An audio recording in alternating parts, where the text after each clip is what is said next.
सरिता पुरंदरे चिपळूणकर. मी 6वी-7वी पासूनच सरांच्या सहवासात होते, परंतु 11वी-12वीला सरांच्या कॉमर्सच्या क्लासमध्ये मी ॲडमिशन घेतली. सरांच्या क्लासमध्ये कॉमर्सबरोबर कॉम्पिटिटिव्ह एक्झाम्सबद्दलचं एक्सपोजर पण खूप होतं. त्यामुळे नंतर रिझर्व्ह बँकेची परीक्षा पास होणं मला खूप सोपं गेलं. नंतर रिझर्व्ह बँकेची 36 वर्षाची नोकरी करून ऑफिसर म्हणून मी रिटायर झाले. मला वाटतं सरांच्या सानिध्याचा परिसस्पर्श मला झाला. मी कैलास साहेबराव राऊत, सासवडचा साधारण विद्यार्थी. सरांच्या प्रेरणेमुळे ग्रॅज्युएट, पोस्ट ग्रॅज्युएट आणि ICWA सारखी प्रोफेशनल डिग्री पूर्ण केली आणि त्यानंतरही मी आत्ता स्वतःचा व्यवसाय सुरू केलेला आहे. सरांच्या सानिध्यात असे वाटले की एक परिस्पर्शच झाला. काय आहे हा परिसस्पर्श? कोण आहे हा परीस? एकच नाव डोळ्यासमोर येतं आणि ते म्हणजे प्राध्यापक सुभाष जगताप सरांचे. व्यवसायानं नव्हे तर ज्ञानदानाचा एक यज्ञ म्हणून 32 वर्ष सातत्याने विद्यार्थी प्रिय राहिलेले प्राध्यापक सुभाष जगताप. आतापर्यंत हजारो विद्यार्थ्यांच्या गळ्यातील ताईत बनून राहिलेले आणि आपल्या संयमी शिस्तबद्ध शिकवण्यातून असंख्य विद्यार्थी विद्यार्थिनींच्या जीवनाचं सोनं करणारे प्राध्यापक सुभाष जगताप. परिसस्पर्श. परिसस्पर्श तळेगाव दाभाडे येथील इंद्रायणी महाविद्यालय येथे 1978 ते 2010 या प्रदीर्घ कालावधीत प्राध्यापक सुभाष जगताप यांनी मुख्यतः अकाउंटन्सी आणि कॉस्टिंग या विषयाच्या अध्यापनाचे कार्य केले. सुरुवातीला व्याख्याता ते नंतर विभाग प्रमुख अशा विविध जबाबदाऱ्या त्यांनी समर्थपणे सांभाळल्या. याशिवाय येथेच राष्ट्रीय सेवा योजना प्रमुख म्हणून 4 वर्ष तसेच सहकार क्षेत्रात लेखापरीक्षक म्हणून त्यांनी 9 वर्ष काम पाहिलं आहे.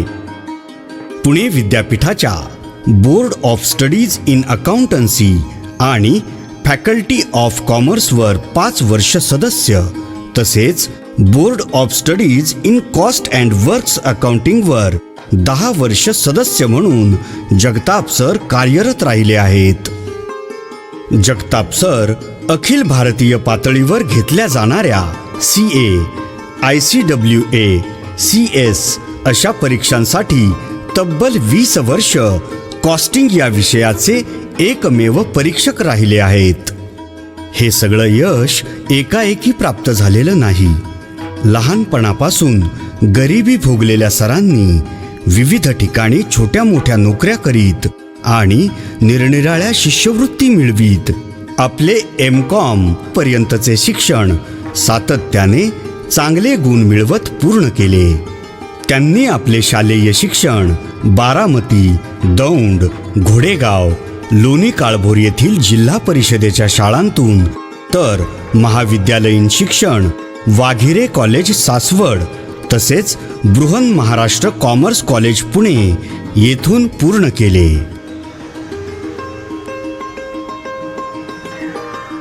माझ्या घरातली परिस्थिती आता हालाकीची होती. कोणी शिकलेलं नव्हतं, परंतु मी आजूबाजूला पाहिलं तर आजूबाजूचे लोक सुखसमृद्ध नांदताना दिसत होते. कारणाशिवाय ते शिकलेले होते सगळे. त्यामुळे माझ्या बाळामुळे निर्णय घेतला, निश्चय केला आपण शिकायला पाहिजे. त्याच्या आपलं घरवर येणार नाही आहे. म्हणून मग हालाकीची परिस्थिती असताना अनंत अडचणी सोसून अनेक ठिकाणी नोकऱ्या करत स्कॉलरशिप मिळवत मी पोस्ट ग्रॅज्युएशनपर्यंत शिक्षण गुणवत्तेसह पूर्ण केले. सरांची शिक्षण क्षेत्रातील कार्यांची नोंद घेऊन the institute of cost and management accounts Kolkata, the institute of valuers of India new Delhi, the institute of insurance surveyors and loss assessors of India टीन मुंबई अशा व्यावसायिक संस्थांनी सरांना फेलोशिप देऊन गौरविले आहे. हा सगळा कालावधी त्यांच्या दृष्टीने खडतर सुद्धा होता, कारण वर्गात जाण्याआधी त्यांना चालत आणि सार्वजनिक वाहनाने 4 तास प्रवास करावा लागत असे. सरांनी विद्यार्थ्यांवर अतिशय निरपेक्ष भावनेनं प्रेम केलं आणि विद्यार्थ्यांनीही सरांवर अमाप विश्वास ठेवला. प्राध्यापक सुभाष जगताप सरांचे विद्यार्थी किती आणि कोणत्या क्षेत्रात नाव कमवत आहेत याची गिनती करणं अशक्य आहे. बँक, विविध आर्थिक संस्था एवढंच नाही तर पत्रकारिता, पोलीस शिक्षण, वकिली, कर खाते, राजकारण, समाजकारण अनेक क्षेत्रात सरांचे विद्यार्थी विविध महत्त्वाच्या पदांवर कार्यरत आहेत. जगताप सरांच्या शिकवण्याच्या अनोख्या पद्धतीमुळं शेकडो नव्हे हजारो विद्यार्थी कॉलेज जीवन संपल्यानंतरही त्यांच्याशी भावनिक पातळीवर जोडले गेलेले आहेत. सरांनी आपल्या आयुष्यात प्रेमाची केवढी मोठी कमाई करून ठेवली आहे याची प्रचिती येते. चौगुले इंडस्ट्रीसारख्या अनेक मोठमोठ्या कंपन्यांकडून मला चांगल्या ऑफर आल्याच्या, समोरून ऑफर आल्याच्या, त्याच्या मी स्वीकारल्या असत्या. ते माझ्यापुरता मी श्रीमंत झाला असतो, खूप संपत्ती मिळवली असते. परंतु मला पैशापेक्षाही विद्यार्थ्यासाठी काहीतरी करायची इच्छा होती, विशेषतः ग्रामीण भागातल्या, म्हणून मी शिक्षकी पेशा स्वीकारला. भारतातील आजची शिक्षण पद्धती हा एक गहन विषय आहे. शिक्षण संस्था फक्त चालू आहेत, पण विद्यार्थ्यांचा काय उपयोग होतो आहे याचं कोणाचं लक्ष नाही. ना शिक्षण संचालकांचं, ना विद्यापीठांचं, ना शिक्षण संचालकांचं. यामधून जे विद्यार्थी बाहेर पडत आहेत त्यांना शिक्षणाचा काडीचाही उपयोग होत नाही. त्यांना हेही कळत नाही की आपण काय व्यवसाय करावा, अर्ज कुठं करा नोकरीचा हेही सांगावं लागतं मुलांना. अजूनही ग्रॅज्युएट झालं तर एवढं तर कळायला पाहिजे त्यांना. म्हणून मी काय केलं, आम्ही विद्यापीठ कार्यसमित्यांवर होतो त्यावेळेस मी मुद्दाम या प्रॅक्टिकल विषयांसाठी प्रॅक्टिकल सुरू केलं. विद्यापीठाने मान्यता दिली. इन्कम टॅक्सच्या विषयामध्ये मुलांना प्रत्येक रिटर्न भरायचे प्रॅक्टिकल आणलं त्या ठिकाणी. मग एक रिटर्न बिझनेसचं, एक इंडिव्हिज्युअलचं आणि एक चॅरिटेबल इन्स्टिट्यूट रिटर्न त्यांना भरायचं कंपल्सरी केलं. तर मार्क्स ठेवले तर मुलं ते रिटर्न भरायचा प्रयत्न करायला लागले, पण प्रॅक्टिकल होते ना. आणि त्याचा आता ग्रॅज्युएट झाल्यानंतर बाहेर पडल्यानंतर त्याचा उपयोग समजायला लागला.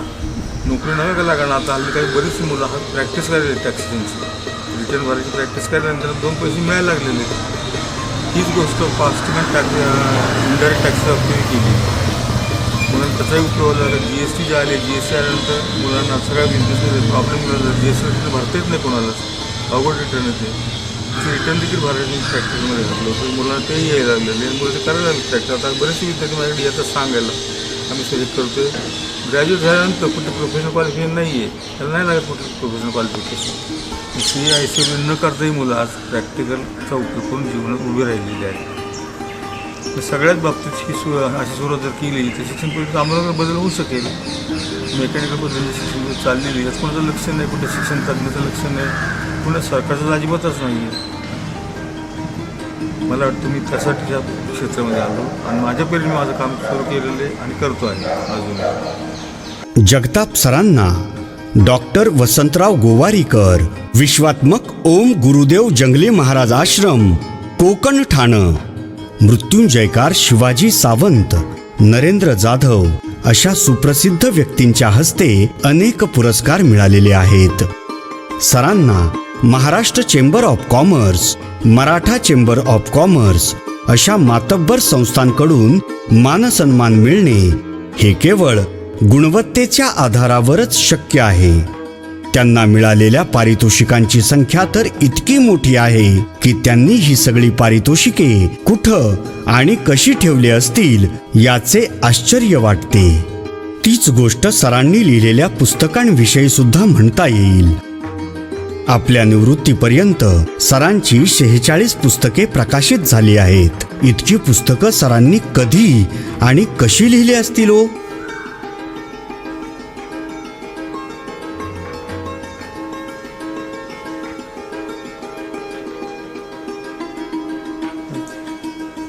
ऑडिटिंग आणि टॅक्सेशन हा विषय पूर्वीपासून पुणे विद्यार्थी होता, परंतु हा फक्त थेरॉटिकल विषय होता. थेरॉटिकल मुलांना फक्त परीक्षा पास होण्यासाठी उपयोग होत नव्हता, तर ते व्यवहार काही उपयोग होत नव्हता. तर आम्ही मित्रांनी माझ्या मित्रांबरोबर चर्चा करून आम्ही बोर्ड ऑफ स्टडीजमध्ये आणि फॅकल्टीमध्ये या विषयामध्ये प्रॅक्टिकल सुरू करण्याचा निर्णय घेतला. आम्हाला प्राध्यापकाकडून खूप मोठा विरोध झाला. ठिकाणी आम्हाला त्यासाठी सेमिनार घ्यावे लागले. पण त्याचा उपयोग असा झाला की विद्यार्थ्यांना बीकॉमून बाहेर पडल्यानंतर लगेच नोकरी उद्योग मिळतो असं नाही आहे. त्याच्यानंतर प्रॅक्टिस त्यांना करता येऊ लागली, इन्कमची रिटर्न भरता येऊ लागली. पण टॅक्समध्ये इन्कमची रिटर्न भरणं महत्त्वाचा भाग आहे. आता असं काही लोक रिटर्न भरत नाहीत, पण इन्कम टॅक्सची रिटर्न भरत नाहीत. बरेचसा TDS त्यांचे पैसे व्हायला जातात, TDS कापलेला असतो. ह्या गोष्टी मुलांना TY BComला असतानाच आम्ही सुरू करून दिल्या. त्यासाठी हा पुस्तकाचा उपयोग झाला. ही पुस्तकं विद्यार्थी वर्गात इतकी लोकप्रिय झाली की त्यांच्या अनेक आवृत्त्या काढाव्या लागल्या आहेत. मराठी आणि इंग्लिशप्रमाणेच सरांनी काही पुस्तके हिंदी भाषेतही लिहिली आहेत. सरांनी देशभरातील अनेक महाविद्यालयांतून आणि व्यावसायिक संस्थांमधून वाणिज्य आणि करिअर मार्गदर्शन विषयांवर व्याख्यानं दिली आहेत. पुस्तकं आणि नियतकालिकांतील लेखनाच्या बरोबरीने जगताप सरांनी करिअर मार्गदर्शन या विषयावरील जवळपास 40-50 व्हिडिओ यूट्यूबवर अपलोड करून आपण नवीन तंत्रज्ञानाचा उपयोग करण्यातही सक्षम आहोत हे त्यांनी दाखवून दिलं आहे.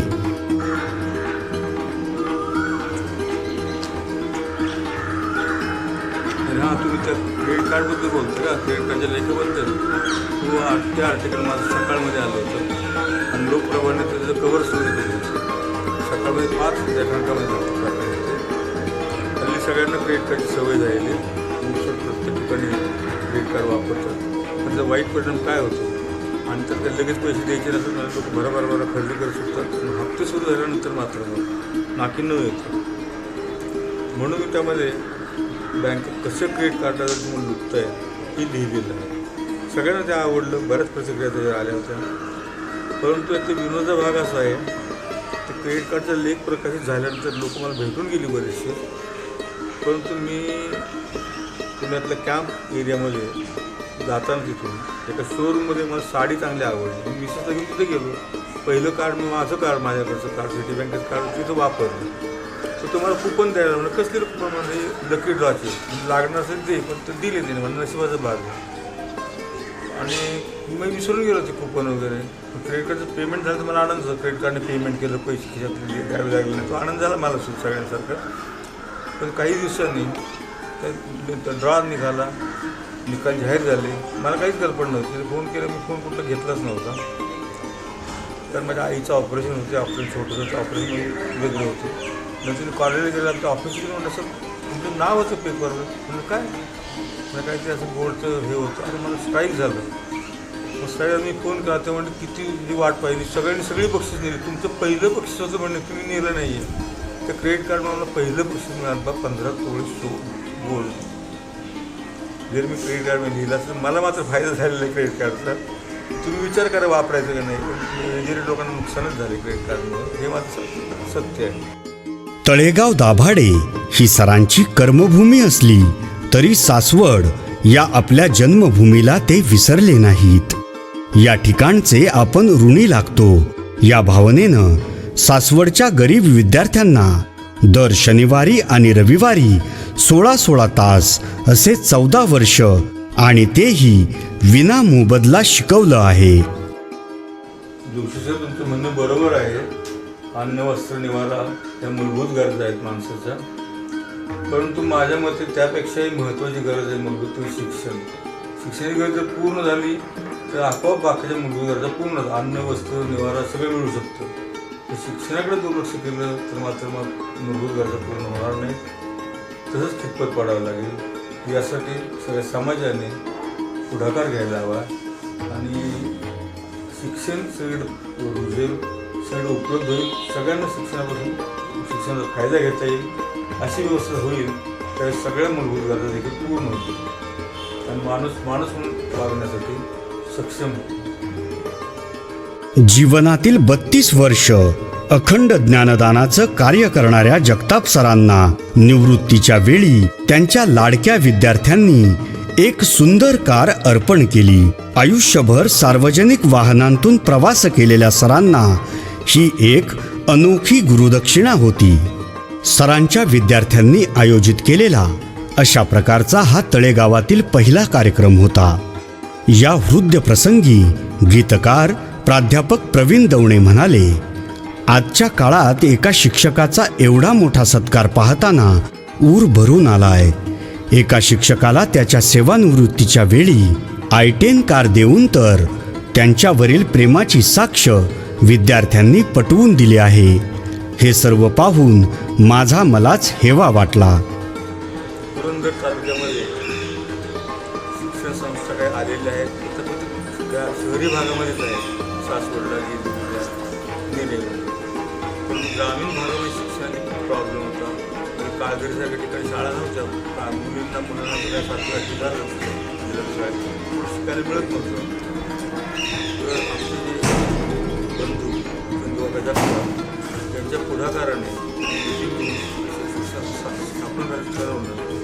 जर कोणत्या तळागाळातल्या कानाकोपऱ्यातल्या मुलांना घेतली तर मुलींना होईल, त्यासाठी आम्ही शिवाजी शिक्षण संस्था स्थापन केली. त्या संस्थेला आम्हाला ग्रामस्थांनी गावकऱ्यांनी मोठा पाठिंबा दिला. विशेष सरकारी क्षेत्रातून पद्मांनी आमच्या पोट्यांनी दोघे शिक्षण विद्यार्थ्यांना भरभर पाहायला गेल्या. दरवर्षी केलेलं जे परमिती मिळायच्या शाळेला 8-9 शाळा 5-6 वर्षामध्ये सुरू केल्या. त्रास झाला आम्हाला, कारण आम्हाला ग्रँट नव्हती. आमचे पैसे लोकांचे पैसे खासदारांनी पैसे काढायचे, दान मागून भिक्षा मागून आम्ही शिक्षण हा शिक्षण संस्था नावारूपाला आलेली आहे. सगळ्या ब्रँचेस सगळे सुरू केलेले आहेत. तर सगळं श्रेय आदरणीय कायदेशीर चंद्रकांत जगताप यांना जातो. यामध्ये अध्ययनाऐवजी सरांनी इतर अनेक समर्पक विषयांवर पुस्तके लिहिली आहेत. उदाहरणार्थ भीष्मापासून ते अकबर आणि छत्रपती शिवाजी महाराजांपर्यंत जगातील अनेक योद्ध्यांचे विश्लेषण करणारे great warriors of the world, विविध धर्मांच्या अंतरंगाचा ठाव घेणारे रिलिजन अँड सुप्रीम गॉड, यशाची गुरुकिल्ली सांगणारे स्ट्रॉंग पॉवर विदिन यू, तसेच मॉन्स्टर्स या लघुकथा संग्रहाचे 2 भाग यांचा समावेश आहे.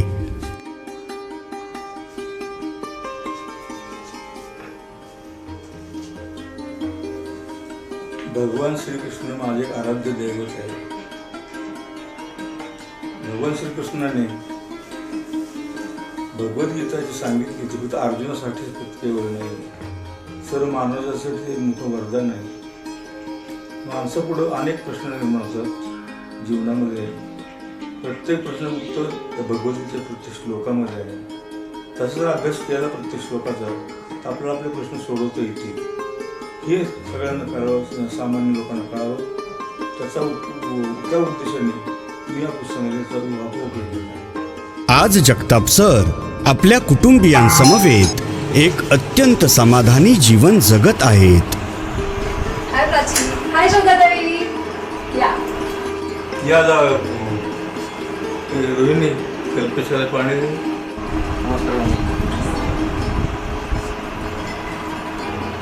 बसा. एकाच आयुष्यात एक माणूस इतक्या अशक्यप्राय गोष्टी करू शकतो हे सरांनी सिद्ध करून दाखवलं आहे. अशा गुरुतुल्य, पितृतुल्य, बहुआयामी, वंदनीय प्राध्यापक सुभाष जगताप सरांना दीर्घायुष्य आणि उत्तम आरोग्य लाभो आणि त्यांच्या आशीर्वादांबरोबरच त्यांचे विचार, आचार आणि सर्वात महत्त्वाचे म्हणजे त्यांची अविरत ऊर्जा आम्हाला लाभो हीच प्रार्थना.